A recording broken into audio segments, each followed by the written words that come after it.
Balik lagi di channel ini. Kalau kemarin kita udah bahas spoiler masa depan dari ramalan Jayabaya, hari ini kita bakal bahas sosok yang karismanya nggak ada lawan ya. Kalau kalian denger kata Maung atau Pajajaran, pasti otak langsung korek ke satu nama, yaitu Prabu Siliwangi. Banyak yang nanya, Prabu Siliwangi itu beneran ada atau cuma dongeng?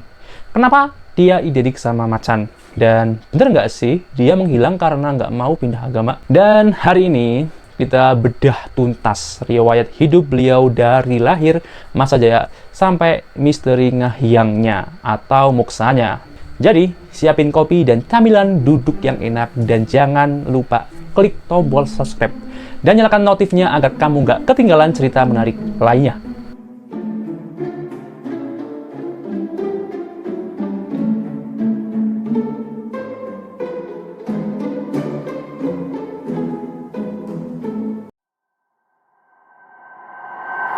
Siapa sebenarnya Prabu Siliwangi?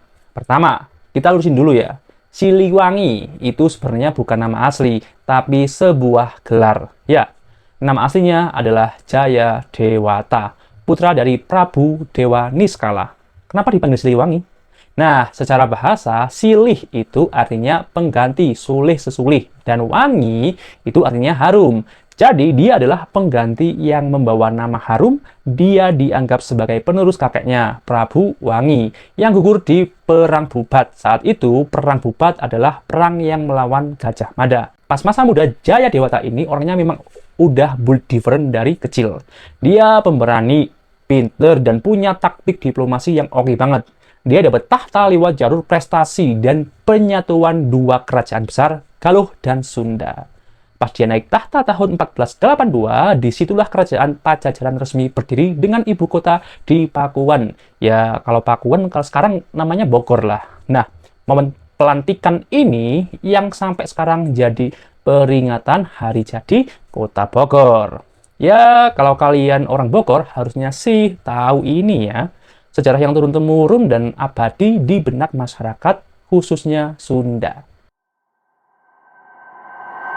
Zaman Gemah Ripah Loh Jinawi. Di bawah kepemimpinan Siliwangi, Pajajaran itu jadi masa paling damai buat orang Sunda. Bayangin, dia itu raja yang sangat-sangat merakyat, humble ya. Apa aja yang dia lakuin sampai dicintai oleh rakyatnya? Nah, pertama ada dari infrastruktur ya. Dia bangun jalan raya yang nyambungin ibu kota ke pelabuhan besar kayak Sunda Kelapa. Dia juga bangun parit pertahanan yang gila banget gedenya. Kedua, keadilan. Dia hapus pajak buat desa-desa yang tentu dianggap sangat berjasa bagi Pajajaran. Dia nggak mau nih kalau rakyatnya lapar. Jadi dia memang terkenal adil dan sangat mencintai rakyat yang membela rakyat-rakyat kecil. Yang ketiga, dari militer, pasukannya kuat, tapi dia lebih memilih jalur damai. Dia itu penganut aliran manusia harus memanusiakan manusia. Ya, meskipun beliau bukan orang muslim, tapi sikapnya dalam memimpin itu jauh dari kezoliman kayak para pemimpin sekarang. Nah, zaman itu rakyat nggak ada yang takut sama raja. Malah sayang banget. Saking makmurnya, ada cerita kalau zaman itu emas itu kayak nggak ada harganya. Karena semua orang punya. Oke, ini mungkin agak hyperbola ya. Tapi itu gambaran betapa kayanya Pajajaran waktu itu. Tapi, nggak ada gading yang nggak retak. Tantangan terberat Siliwangi bukan dari serangan musuh luar, tapi karena perubahan zaman dan pilihan ideologi di dalam keluarganya sendiri. Ini bagian yang paling seru nih ya. Jadi, anak Prabu Siliwangi, yaitu Walang Sungsang dan Nyai Rara Santang, mutusin buat masuk Islam. Mereka belajar ke Cirebon dan Mesir. Bahkan cucu Siliwangi itu siapa ya? Cucu Siliwangi adalah Sunan Gunung Jati, salah satu wali Songo. Meski dia sendiri tetap pegang teguh ajaran leluhur, yaitu Sunda Wiwitan, dia nggak marah atau perangin anaknya. Dia kasih restu, tapi tetap ada batasan politik. Cuma ya gitu, pelan-pelan pengaruh Islam makin kuat dan kerajaan Demak serta Cirebon mulai naik daun. Sementara Pajajaran mulai meredup. Ini bagian yang paling banyak dibahas dan dipertanyakan. Kemana Prabu Siliwangi sekarang? Dan meninggalnya karena apa? Nah, Dikisahkan Prabu Siliwangi itu nggak meninggal ya. Jadi dia itu moksa ya, dalam bahasa Sunda itu artinya ngahyang lah ya.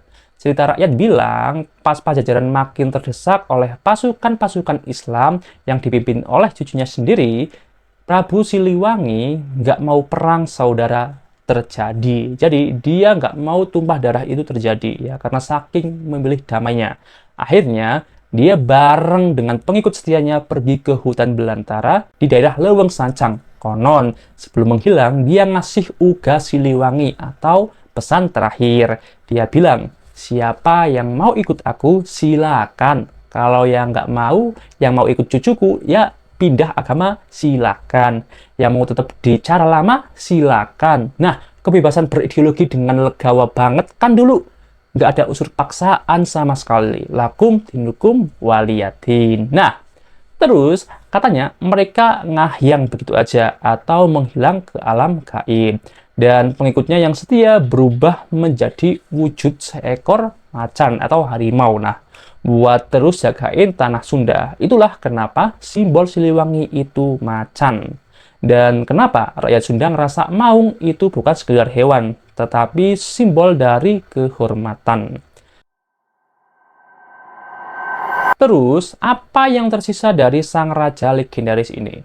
Nah, pertama itu ada prasasti batu tulis di Bogor. Kalian bisa lihat batu yang dipahat sama anaknya buat ngenang kehebatan Prabu Siliwangi. Ya, ada dua ya, hutan lindung. Konsep leweng tutupan, hutan larangan. Yang dia ajarin supaya alam nggak rusak. Sampai sekarang itu masih dipakai sama masyarakat adat ya. Khususnya itu suku Baduy ya. Nah, yang ketiga ada semboyan ya, semboyan silih asah, silih asuh, silih asih. Ini adalah DNA-nya orang Sunda yang diwarisi dari filosofi hidup beliau. Silih asah artinya saling mengasah. Maknanya saling mencerdaskan atau saling berbagi ilmu dalam kehidupan. Kita diharapkan tidak pelit ilmu ya. Mengasah berarti mempertajam pikiran satu sama lain melalui diskusi, pendidikan, dan pengalaman agar menjadi pribadi yang lebih kompeten dan tentunya menjadi pribadi yang bijaksana. Nah, silih asuh nih. Silih asuh itu artinya saling mengasuh, maknanya saling membimbing, menjaga, dan mengayomi. Ini berkaitan dengan aspek kepemimpinan dan perlindungan.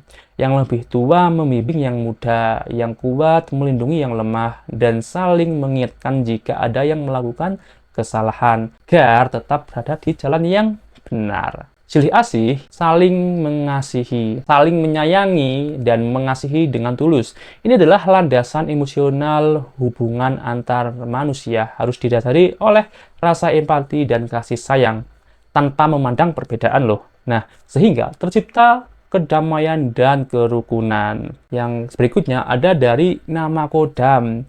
Jangan lupa, nama Kodam di Jawa Barat itu Kodam 3 Siliwangi. Ini bukti kalau karisma dia nggak mati dimakan oleh zaman. Prabu Siliwangi itu ngajarin kita satu hal penting. Jadi pemimpin itu bukan soal adu otot, tapi soal adu kasih sayang.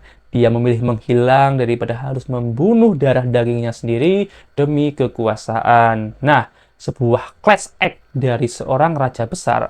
Kalau sekarang kan ada keraton yang rajanya dua ya, keduanya dan nggak mau ngalah ya, itu kesampingan lah ya, kita nggak mau bahas itu ya. Nah, sekian pembahasan kali ini, dan gimana, apakah menurut kalian Prabu Siliwangi beneran muksa atau emang itu cuma bahasa kiasan kalau dia pengen hidup tenang di masa tuanya? Coba bisa tulis di kolom komentar tentang pendapat kalian, barangkali ada yang salah.